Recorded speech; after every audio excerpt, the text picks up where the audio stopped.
मैंने दिल्ली हाईकोर्ट में एक पीआईएल फाइल किया था और मैंने मांग किया था कि वंदे मातरम को राष्ट्रगान का दर्जा मिले। बहुत सारे लोग अभी जनगण मन को राष्ट्रगान कहते हैं और वंदे मातरम को राष्ट्रगीत कहते हैं, लेकिन एक्चुअल में कानूनी दृष्टि से या संवैधानिक दृष्टि से राष्ट्रगीत का कहीं कोई उल्लेख नहीं है। बस एक प्रैक्टिस हो गई है कि भाई वंदे मातरम राष्ट्रगीत है, जनगण मन राष्ट्रगान है, लेकिन राष्ट्रगान का जिक्र कानून में है, राष्ट्रगान का जिक्र संविधान में है, राष्ट्रगीत का कहीं कोई जिक्र नहीं है। राष्ट्रगीत के लिए कोई नियम कानून नहीं है। राष्ट्रगीत वंदे मातरम है कि नहीं है ऐसा कहीं कोई कागज पे कहीं नहीं लिखा हुआ। इसलिए कल मैंने फाइल किया दिल्ली हाईकोर्ट में और दिल्ली हाईकोर्ट ने मेरी पीआईएल को एडमिट कर लिया है। केंद्र सरकार के गृह मंत्रालय, कानून मंत्रालय और दिल्ली सरकार को नोटिस जारी किया है कि वंदे मातरम को भी राष्ट्रगान का दर्जा दिया जाए।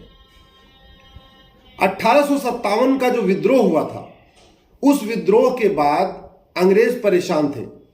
फिर अंग्रेजों ने तय किया कि भारत का एक हम राष्ट्रगान डिजाइन करेंगे, नेशनल एंथम, और God save queen, God save queen, हे भगवान महारानी की रक्षा करो, ये उन्होंने यहां का भारत का नेशनल एंथम डिक्लेयर किया। जब अंग्रेजों ने गॉड सेव क्वीन डिक्लेयर कर दिया, उसके बाद यहां पे जो हमारे स्वतंत्रता संग्राम सेनानी थे उनमें बहुत गुस्सा आया, बहुत विद्रोह हुआ। तुरंत बंकिम चंद्र चटर्जी ने वंदे मातरम लिखा। वंदे मातरम में बंगाली और संस्कृत दोनों शब्दों का उपयोग किया था। और जैसे ही 1857 का विद्रोह हुआ, अंग्रेजों ने गॉड सेव क्वीन को नेशनल एंथम डिक्लेयर किया, तुरंत बंकिम चंद्र चटर्जी जी ने लिख दिया वंदे मातरम। और वो वंदे मातरम इतना पॉपुलर हुआ कि पूरे अखंड भारत में, अखंड भारत का मतलब भारत, पाकिस्तान, बांग्लादेश, जो उस समय जो भारत था, जहां भी रैलियां हो रही थी वंदे मातरम भारत माता की जय। और अंग्रेज इतने परेशान हो गए कि उन्होंने वंदे मातरम को बैन कर दिया। उस समय वंदे मातरम बोलना एक अपराध हो गया था। कहीं कोई अगर वंदे मातरम बोल दे, तुरंत पुलिस जो है वो जेल में डाल देती थी। और वंदे मातरम को आनंद मठ में लिखा गया। इसके बाद 1896 में जो कांग्रेस का अधिवेशन हुआ, उसकी शुरुआत वंदे मातरम से हुई। इसको आप ध्यान रखिए, हर 5 साल के बाद कांग्रेस का एक मीटिंग होती थी, अधिवेशन होता था। उस कांग्रेस के अधिवेशन में वंदे मातरम ही गाया जाता था, जनगण मन का कोई जिक्र नहीं था। 1896 में जो कांग्रेस का अधिवेशन हुआ उसमें वंदे मातरम गाया गया। 1901 में जो कांग्रेस का अधिवेशन हुआ उसमें वंदे मातरम गाया गया। 1905 में जो कांग्रेस का अधिवेशन हुआ उसमें वंदे मातरम गाया गया।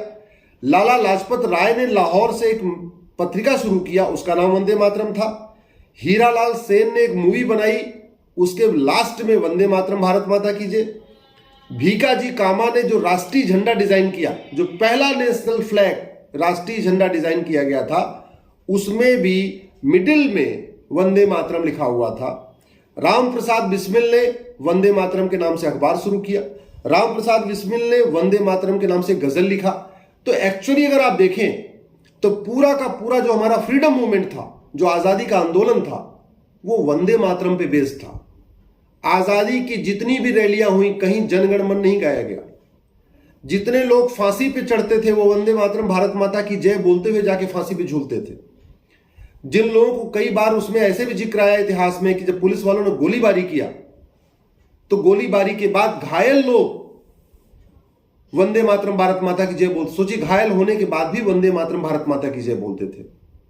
लेकिन जब संविधान बनने लगा तब खेल हो गया। सेकुलरिज्म का कीड़ा संविधान बनते समय भी काट लिया। ज्यादातर लोगों को कहना था कि चूंकि पूरा का पूरा आजादी का आंदोलन वंदे मातरम पे हुआ है तो वंदे मातरम हमारा राष्ट्रगान होना चाहिए। लेकिन कुछ लोगों ने कहा, उसमें नेहरू जी भी थे, कि नहीं वंदे मातरम नहीं, जनगण मन होना चाहिए। और जबकि जो रविन्द्रनाथ टैगोर जी थे, जिन्होंने खुद ये जनगण मन लिखा था, वो भी वंदे मातरम पहले गाते थे। वो भी पहले वंदे मातरम गाते थे। ये जनगण मन तो उन्होंने बाद में लिखा है।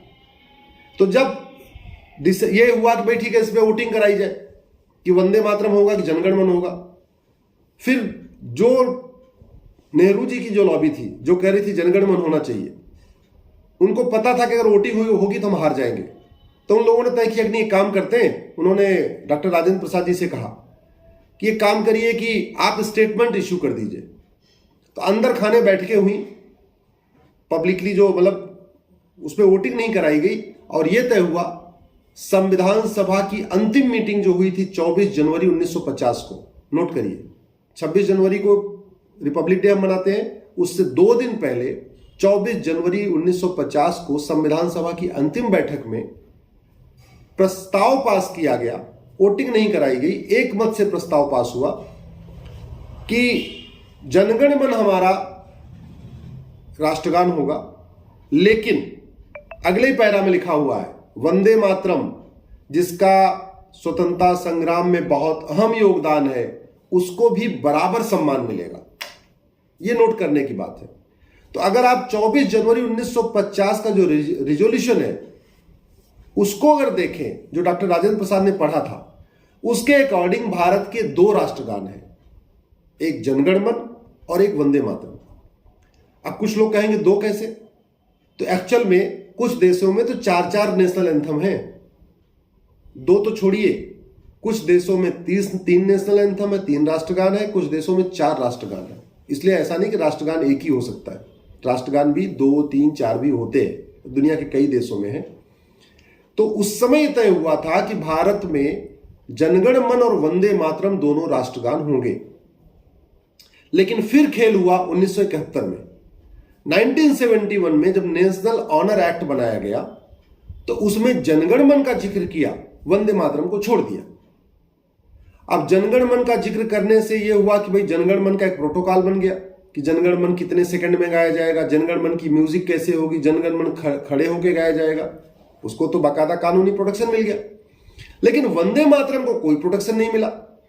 वंदे मातरम की म्यूजिक क्या होगी आज तक डिसाइड नहीं है। वंदे मातरम खड़े होके गाना है कि बैठ के गाना है, कहीं कोई लिखा नहीं, कागज पे कहीं किसी कानून में नहीं लिखा। वंदे मातरम कितने सेकंड में गाना है, इसका कोई प्रोटोकॉल नहीं बना। तो वंदे मातरम को लीगल कोई सैंक्शन नहीं मिला। वैसे हाई कोर्ट और सुप्रीम कोर्ट ने अपने अपने जजमेंट में कई बार वंदे मातरम को नेशनल सॉन्ग लिखा है, लेकिन कभी वंदे मातरम के लिए इस तरीके से कोई चर्चा नहीं हुई कि वंदे मातरम की इंपॉर्टेंस क्या है और वंदे मातरम को कैसा कानूनी इसको एक संरक्षण मिलना चाहिए, इस पर कोई चर्चा ही नहीं हुई है। इसीलिए मैंने पीआईएल फाइल किया दिल्ली हाईकोर्ट में, और दिल्ली हाईकोर्ट मेरी पीआईएल को एडमिट कर लिया। केंद्र सरकार को नोटिस जारी किया है, दिल्ली सरकार को नोटिस जारी किया है कि पहली बात तो जैसे नेशनल ऑनर एक्ट है 1971 का, उसमें जनगण मन के लिए एक प्रोटोकॉल है, उसको एक प्रोटेक्शन है कि कोई जनगण मन की इंसल्ट करेगा तो उसको सजा भी होगी। वंदे मातरम की इंसल्ट करने में कोई सजा नहीं। तो नतीजा यह है कि रॉक बैंड वाले वंदे मातरम अलग तरीके से गाते हैं, ऑर्केस्ट्रा वाले वंदे मातरम अलग तरीके से गाते हैं, चुनावी रैलियों में वंदे मातरम अलग तरीके से गाया जाता है, और फिल्मों में वंदे मातरम अलग तरीके से यूज करते हैं, सीरियल्स में वंदे मातरम अलग तरीके से यूज कर सकते हैं। और वंदे मातरम के आप इंसल्ट करो तो भी कोई कानून तो है नहीं वंदे मातरम के खिलाफ कि आप अगर वंदे मातरम का आपने इंसल्ट किया तो आपको ये सजा मिलेगी। जनगण मन गाना तो अनिवार्य कर दिया, वंदे मातरम को अनिवार्य नहीं किया। स्कूलों में जनगण मन के लिए अनिवार्य किया, भाई जनगण मन गाना है, लेकिन वंदे मातरम को अनिवार्य नहीं किया।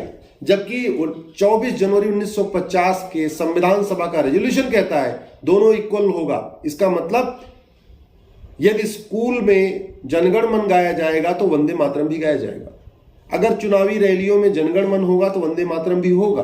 अगर कहीं पे भी ऑफिस में कोई ऑफिशियल मीटिंग शुरू करना है, जनगण मन होगा तो वंदे मातरम होगा। ये 24 जनवरी 1950 का रेजोल्यूशन है संविधान सभा में, जिसको डॉक्टर राजेंद्र प्रसाद ने पढ़ा था। सबने एक मत से, मैं फिर से रिपीट कर रहा हूं, सबने एक मत से ताली बजा के स्वागत किया था। और वोटिंग अगर हुई होती तो जनगण मन बाहर हो जाता। जनगण मन को बचाए रखने के लिए वोटिंग नहीं कराई गई। अगर वोटिंग होती तो वंदे मातरम ज्यादा लोग चाहते थे, जनगण मन बहुत कम लोग चाहते थे, क्योंकि वैसे भी जनगण मन मातृवंदना नहीं है, जनगण मन राष्ट्र की वंदना नहीं है, जनगण मन सत्ता की वंदना है। जबकि वंदे मातरम राष्ट्र वंदना है, वंदे मातरम भारत माता की वंदना है। ये दोनों में अंतर है, और जनगण मन सत्ता की वंदना है। आशा करता हूं कि दिल्ली सरकार और केंद्र सरकार बहुत जल्द ही इसको अनिवार्य करेंगे। सभी स्कूलों में वंदे मातरम अनिवार्य होगा।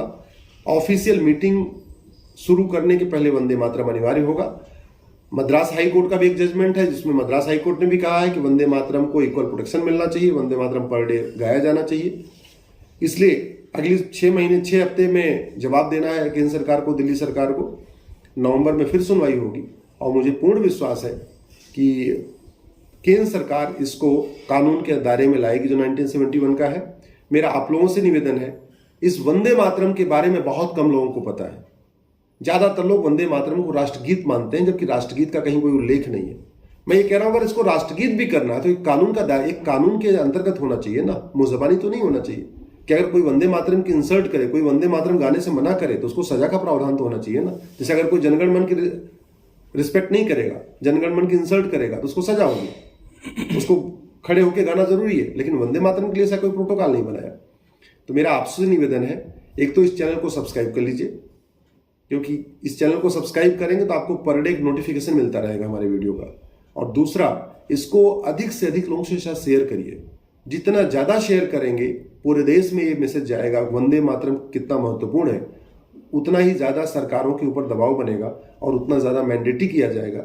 दुर्भाग्य कि वंदे मातरम की जिसकी रचना बंगाल में हुई, उस बंगाल में भी वंदे मातरम अनिवार्य नहीं किया गया स्कूल में। ये है वोटजीवी नेताओं का कलाकारी, ये है सत्ताजीवी नेताओं का कमाल कि जहां वंदे मातरम बना, पूरा आजादी का आंदोलन वंदे मातरम पे हुआ, उसे आज तक कानूनी जामा नहीं मिला है। जय हिंद, जय भारत।